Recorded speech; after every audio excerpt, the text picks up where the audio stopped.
Hello and welcome everyone.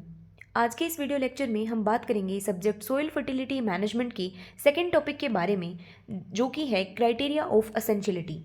Basically criteria of essentiality का यहाँ पर ये मतलब है कि जब हम बात करते हैं न्यूट्रिएंट्स की, तो सोइल में बहुत सारे पोषक तत्व या फिर न्यूट्रिएंट्स प्रेजेंट होते हैं, लेकिन हर वो न्यूट्रिएंट जो कि सोइल में यानी कि मिट्टी में प्रेजेंट है वो प्लांट्स के लिए एसेंशियल हो, ये ज़रूरी नहीं है।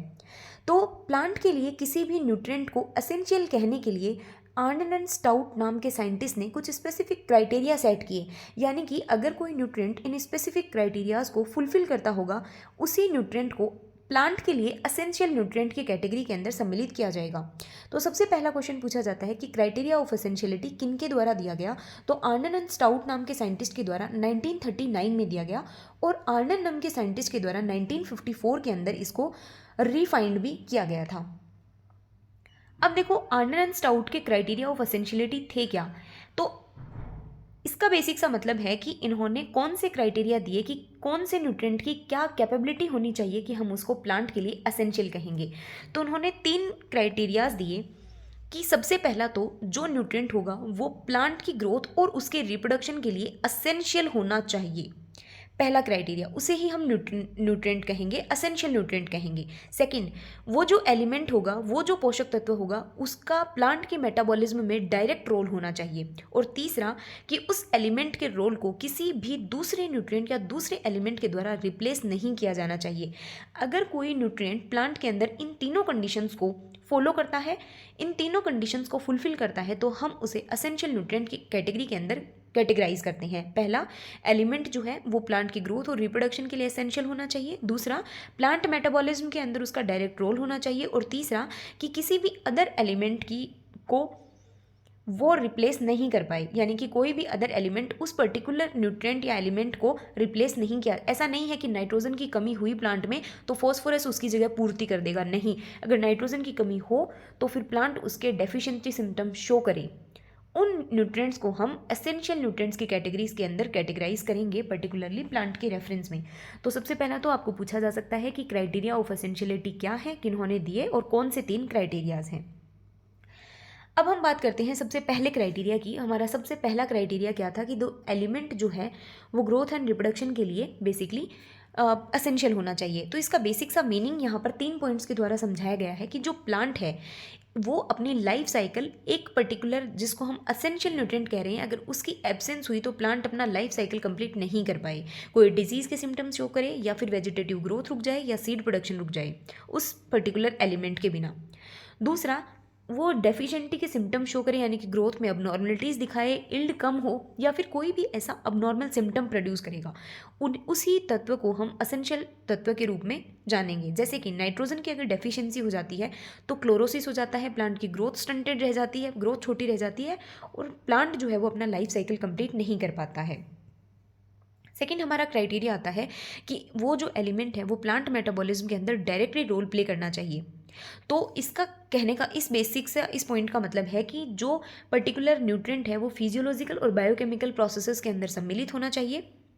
ये अलग अलग मेटाबॉलिक पाथवेज के लिए एसेंशियल होना चाहिए, जैसे कि फोटोसिंथेसिस, रेस्पिरेशन, प्रोटीन सिंथेसिस और एंजाइमेटिक एक्टिविटी। जैसे कि मैग्नीशियम जो है वो एक स्ट्रक्चरल कंपोनेंट है क्लोरोफिल का, जो कि लाइट को पर्टिकुलरली ट्रैप करके रखने का काम करता है। मैग्नीशियम आपको पता है कि क्लोरोफिल का एक बहुत ही महत्वपूर्ण घटक है।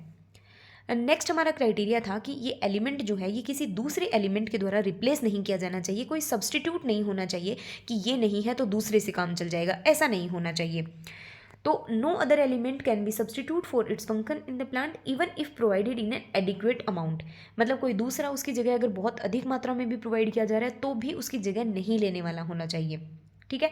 और उसके जो डेफिशिएंसी सिम्टम्स हैं वो किसी और अगर एलिमेंट उसकी जगह दे दिया गया तो ऐसा नहीं है कि वो डेफिशिएंसी सिम्टम शो करना बंद कर दें, ठीक है। तो ये हुआ थर्ड क्राइटेरिया।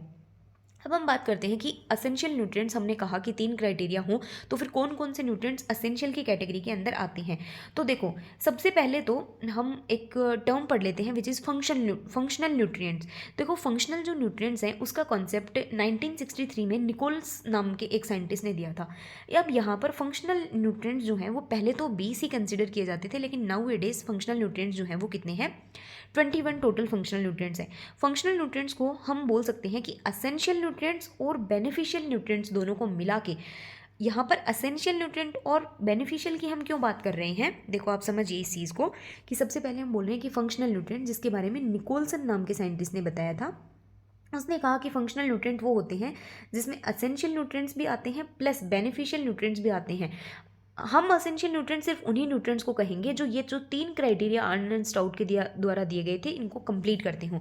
तो ऐसे असेंशियल न्यूट्रिएंट्स हमारे पास 16 हैं, जबकि अभी एक नया हम बोल सकते हैं कि 1985 के अंदर एक और नया निकल ऐड हुआ था, तो अब ये टोटल एसेंशियल न्यूट्रिएंट्स कितने हैं, 17। तो 16 + 1 आप इसको याद रख सकते हो। और जो बेनिफिशियल न्यूट्रिएंट्स हैं ये 4 हैं, तो 17 तो ये हो गए और 4 ये, यानी कि अभी टोटल कितने हैं पर्टिकुलर फंक्शनल न्यूट्रिएंट्स कितने हो गए टोटल 21, एसेंशियल न्यूट्रिएंट्स कितने हो गए 17 और बेनिफिशियल न्यूट्रिएंट कितने हो गए 4। तो बेनिफिशियल न्यूट्रिएंट्स के अंदर आप याद रख सकते हो सोडियम, वेनेडियम, सिलिकॉन और कोबाल्ट। सोडियम, वेनेडियम, सिलिकॉन और कोबाल्ट जो है वो बेनिफिशियल न्यूट्रिएंट की कैटेगरी के अंदर आते हैं। अब असेंशियल न्यूट्रिएंट्स की अगर हम बात करें तो असेंशियल न्यूट्रिएंट्स को ब्रॉडली 2 कैटेगरीज के अंदर डिवाइड किया जाता है, मैक्रो न्यूट्रिएंट्स और माइक्रो न्यूट्रिएंट्स। मैक्रो का मतलब होता है कि प्लांट के अंदर ये लार्ज अमाउंट में रिपोर्ट किए जाते हैं, और माइक्रो का मतलब होता है कि स्मॉल अमाउंट के अंदर प्रेजेंट होते हैं। और माइक्रो न्यूट्रिएंट्स को हम ट्रेस न्यूट्रिएंट्स के नाम से भी जानते हैं, और मैक्रो न्यूट्रिएंट्स को हम मेजर न्यूट्रिएंट के नाम से भी जानते हैं। इसकी एक ट्रिक है, आप इसके माध्यम से इसको याद रख सकते हैं। मैक्रो न्यूट्रिएंट्स में आप रख सकते हो चून पीस के मांग के।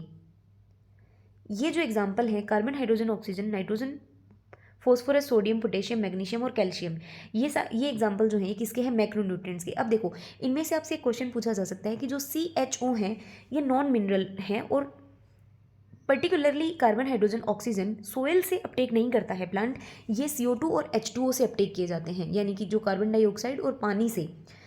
ऑक्सीजन जो है वो कहाँ से आती है, पानी से आती है, और कार्बन जो पर्टिकुलर है वो कहाँ से, CO2 से रिलीज होता है। बाकी सारे जो न्यूट्रिएंट्स हैं वो पानी में घुलकर प्लांट्स के जो रूट्स के ऊपर रूट हेयर्स होते हैं उनके द्वारा अपटेक किए जाते हैं। तो आपको याद रखना है चून पीस के मांग के, ये मैक्रो न्यूट्रिएंट्स के अंदर कंसिडर किए जाते हैं। अब इनमें 2 चीज़ें आती हैं, जो नाइट्रोजन, फॉस्फोरस और पोटेशियम होता है उनको पर्टिकुलरली नाम दे देते हैं प्राइमरी न्यूट्रिएंट, ये मैक्रो न्यूट्रिएंट के अंदर ही आते हैं, बस इनको अलग से नाम दे दिया गया है। जबकि कैल्शियम, मैग्नीशियम और सल्फर जो है वो आते हैं सेकेंडरी मैक्रो न्यूट्रिएंट्स के अंदर। तो आपको ध्यान रखना है प्राइमरी मैक्रो न्यूट्रिएंट्स में क्या चीज़ आती है और सेकेंडरी मैक्रो न्यूट्रिएंट्स के अंदर क्या चीज़ आती है। फिर हम बात करते हैं माइक्रो न्यूट्रिएंट्स की। माइक्रो न्यूट्रिएंट्स के अंदर आप एक ट्रिक से याद रख सकते हैं, दैट इज फेमो क्लब कुजनमन, यानी कि iron, molybdenum, chlorine, boron, copper, zinc, manganese, right. और इसके साथ में मैग्नीज के साथ में लास्ट जो जुड़ा था जिसे कि 1985 में ब्राउन नाम के साइंटिस्ट ने ऐड किया था, वो कौन सा था, निकल। ठीक है, तो आप इसको भी याद रखेंगे निकल को। क्वेश्चन पूछा जाता है कि 17th एलिमेंट कौन सा था, तो निकल था। कब ऐड किया गया, तो 1985 के अंदर ऐड किया गया। किन के द्वारा ऐड किया गया, तो ब्राउन एट अल के द्वारा इसको ऐड किया गया था।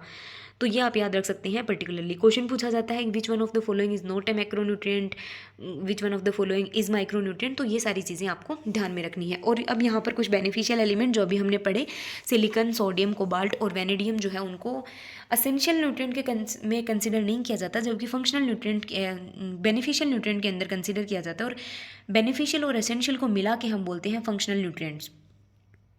अब देखो बेसिकली अगर हम 2 इंपॉर्टेंट चीज़ों की बात करें, तो जैसे एक तो नाइट्रोजन के बारे में चीज़ पूछी जाती है, वैसे हम जब डिफरेंट असेंशियल न्यूट्रिएंट्स के फंक्शंस के बारे में पढ़ेंगे तब भी हम डिस्कस करेंगे। लेकिन जो नाइट्रोजन है वो बेसिकली अवेलेबल दोनों पॉजिटिव एनायनिक और कैटायनिक दोनों फॉर्म के अंदर प्लांट्स को अवेलेबल होती है।